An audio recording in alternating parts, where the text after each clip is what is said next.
Assalamualaikum warahmatullahi wabarakatuh.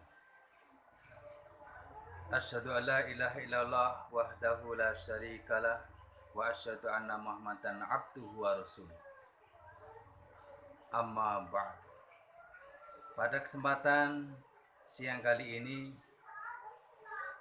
kami akan lanjutkan kajian buku dari buku Hakikatul Wahyi, yang mana pada kesempatan siang hari ini kita akan lanjutkan dari bab satunya. Tentang apa? Tentunya adalah tentang hal-hal yang penting untuk diketahui oleh umat manusia. Salah satunya di sini adalah bagaimana tentang masalah mimpi atau wahyu. Dalam bab satu ini dikisahkan dan dinasihatkan dan ada beberapa petunjuk bagaimana mimpi, wahyu atau ru'yah orang-orang yang memiliki hubungan dengan Allah Ta'ala dalam kadar yang sedikit, atau bahkan orang yang tidak memiliki hubungan dengan Allah SWT tetapi mendapatkan mimpi atau kasab yang benar. Nah, itu yang akan kita sampaikan, bagaimana petunjuk-petunjuk beliau alaihissalam, bagaimana nasihat-nasihat beliau mengenai hal ini semua. Baiklah, para hadirin semua, kita lanjutkan kajian siang hari ini. Kajian ini membahas tentang mereka yang melihat beberapa mimpi atau wahyu yang benar, meskipun mereka sama sekali tidak memiliki hubungan dengan Allah Ta'ala. Mereka tidak mendapatkan sedikit pun bagian dari cahaya yang telah didapatkan oleh orang-orang yang memiliki hubungan. Dan hubungan mereka dengan cahaya bermil-mil jauhnya, disebabkan karena kekotoran jiwa mereka. Jelaslah tujuan manusia diciptakan adalah untuk mengenal penciptanya serta dapat mencapai derajat yakin di dalam keimanan kepada zat itu dan sifat-sifatnya. Karena itu Allah Ta'ala menciptakan pikiran manusia dan menganugerahinya kekuatan akal dengan tujuan sekiranya pikiran ini diarahkan untuk merenungkan ciptaan Allah dengan menggunakan potensi-potensi itu. Pasti ia akan sampai kepada intisari hikmah yang halus dari Allah, zat yang namanya dimuliakan secara sempurna. Ia akan mendapatkan tatanan yang indah dan hikmah-hikmah yang ada pada setiap partikel yang berasal dari tatanan alam. Serta melalui basyirah, ia pasti akan mengetahui secara pasti bahwa alam yang luas terdiri dari langit dan bumi ini tidak mungkin berwujud tanpa adanya Sang Pencipta. Dan memang adanya Sang Pencipta merupakan sebuah keharusan baginya. Di sisi lain, manusia telah dianugerahi indera dan potensi rohani untuk menyempurnakan kelemahan dan kekurangan dalam mengenal Allah Ta'ala yang akal tidak mencapainya.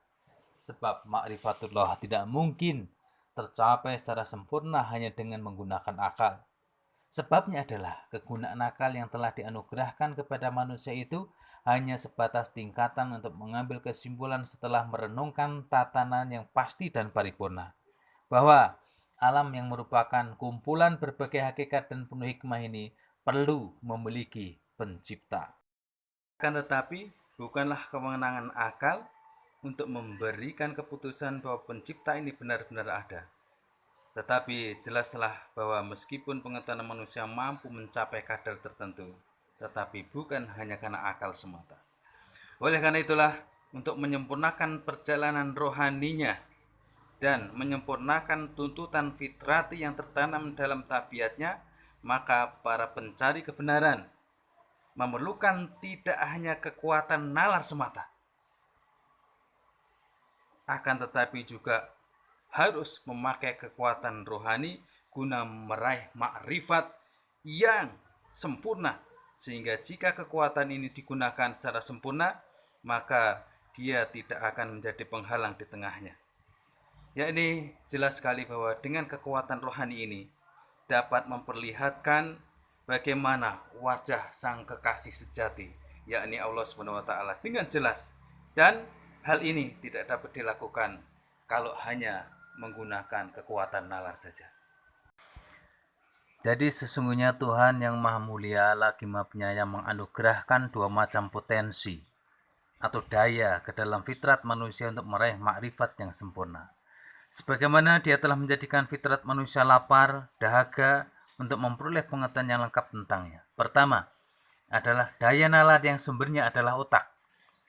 Dan yang kedua adalah daya rohani yang memiliki sumber dari hati, yang kemurniannya bergantung kepada kemurnian hati itu sendiri.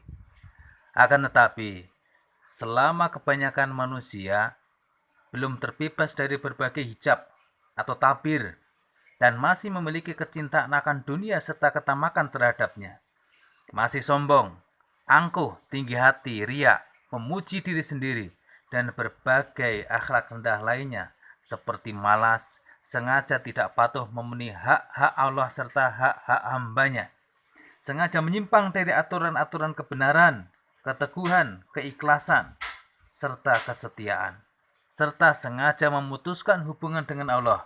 Tidak mungkin bagi mereka untuk dianugerahi karunia mukalamah dan mukhatabah ilahiyah. Disebabkan oleh bermacam-macam hijab, penutup, penghalang, dan hawa nafsu keserakahan, menjadi sangat tidak mungkin bagi fitrat-fitrat itu untuk dianugerahi karunia mukalamah dan mukhatabah ilahiyah yang di dalamnya mengandung bagian cahaya kemakbulan. Memang pemberi anugerah abadi yakni Allah Ta'ala yang tidak ingin menyia-nyiakan fitrat manusia telah meletakkan sunnahnya pada mayoritas manusia seperti benih yang ditabur. Sehingga terkadang mereka melihat mimpi yang benar alias ru'ya sholihah. Agar mereka dapat mengetahui bahwa suatu jalan kemajuan terbuka bagi mereka untuk melangkah. Akan tetapi ru'ya dan wahyu yang mereka peroleh bukan tanda-tanda pengabulan, kecintaan, serta karunia dari sisi Allah. Dan tidak juga dikatakan orang-orang seperti itu bersih dari kotoran hawa nafsu. Dan mereka mendapatkan mimpi-mimpi ini hanyalah sebagai satu hujah bagi mereka untuk mengimani para nabi suci yang datang dari sisi Allah.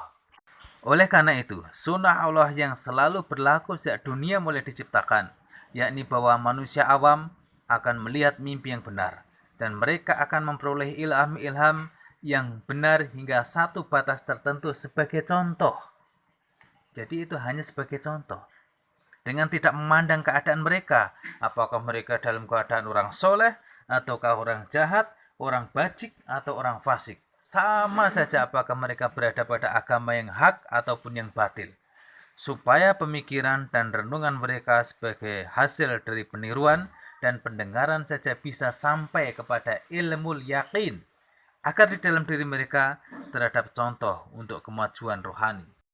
Untuk tercapainya maksud dan tujuan ini, maka Allah SWT sebagai zat yang maha bijaksana telah menciptakan otak manusia sedemikian rupa dan juga potensi rohani sehingga dia mampu melihat wahyu-wahyu dan mimpi-mimpi yang benar.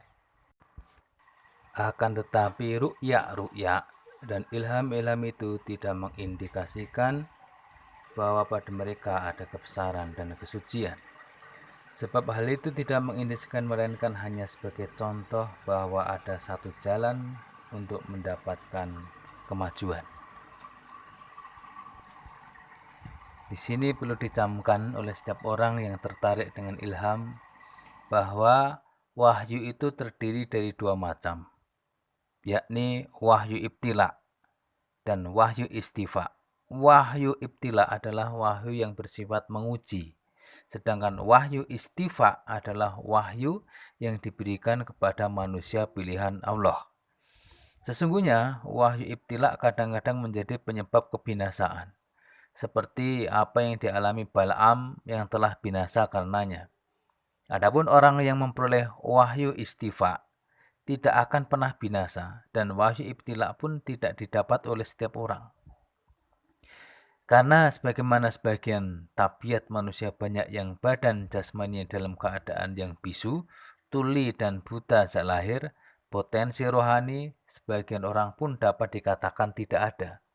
Sebagaimana orang buta menjalani hidup mereka dengan bimbingan orang lain. Demikian pula lah keadaan orang-orang ini. Dari seluruh penjelasan ini, kesimpulan kami adalah bahwa Perihal ru'ya seseorang, yakni mimpi-mimpi benar dan ia memperoleh beberapa ilham yang benar, tidak menunjukkan tentang kesempurnaannya selama tidak didukung oleh tanda-tanda lain. Dan sebagaimana ada sebagian manusia yang melihat mimpi-mimpi atau mereka yang mengetahui sesuatu melalui ilham-ilham sebagai hasil dari mekanisme pada otak mereka saja, seperti itu pula disebabkan oleh mekanisme otak itu, tabiat-tabiat sebagian orang memiliki kesesuaian dengan hakikat-hakikat dan makrifat-makrifat.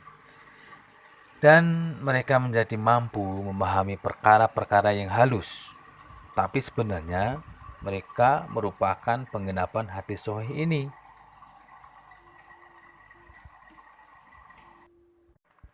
Amana syi'ruhu wa kafara qalbuhu, yang artinya ungkapan kata-katanya menyatakan beriman, tetapi hatinya kafir.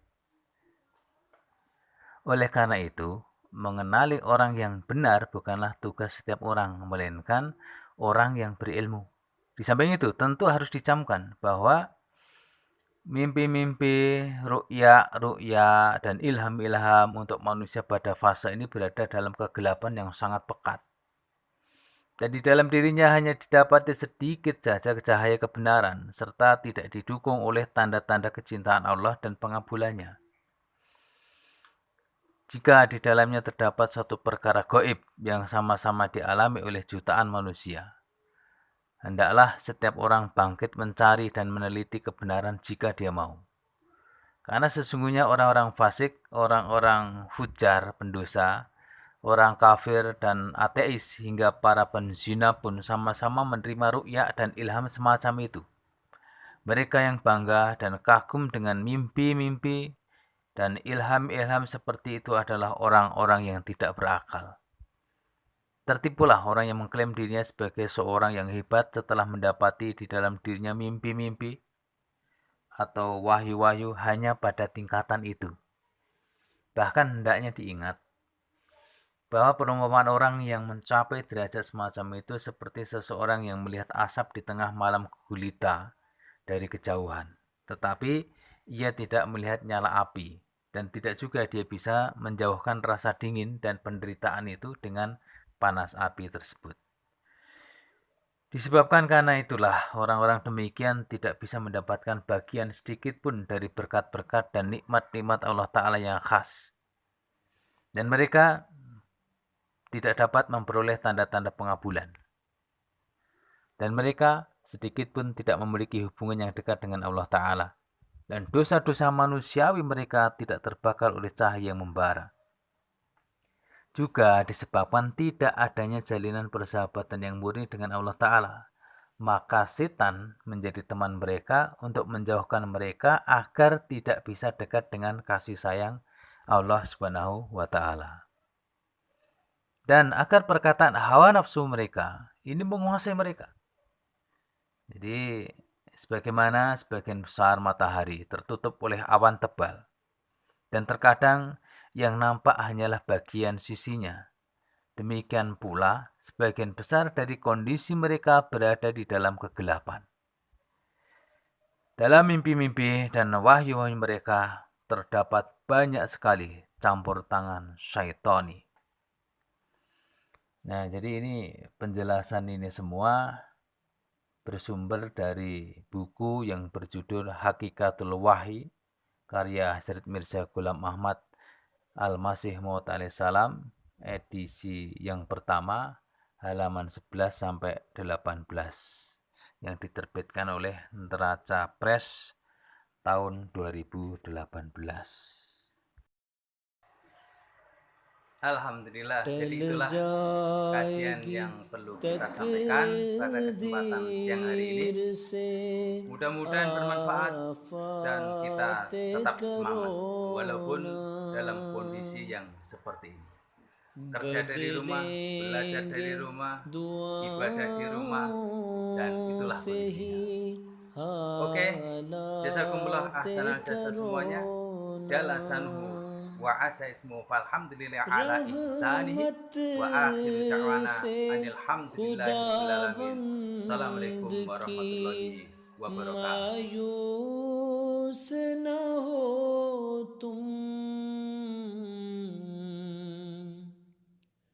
Wow.